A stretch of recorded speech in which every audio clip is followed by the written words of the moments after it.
बाबू मोतीपुर, चांद बाबू मोतीपुर।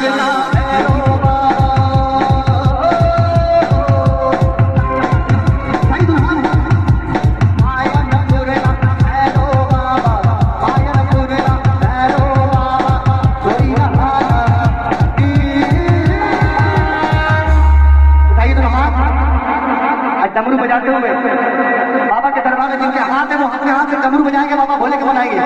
बाबा का दो चीज बहुत पसंद है, एक डमरू और एक उठा के तुम हाथ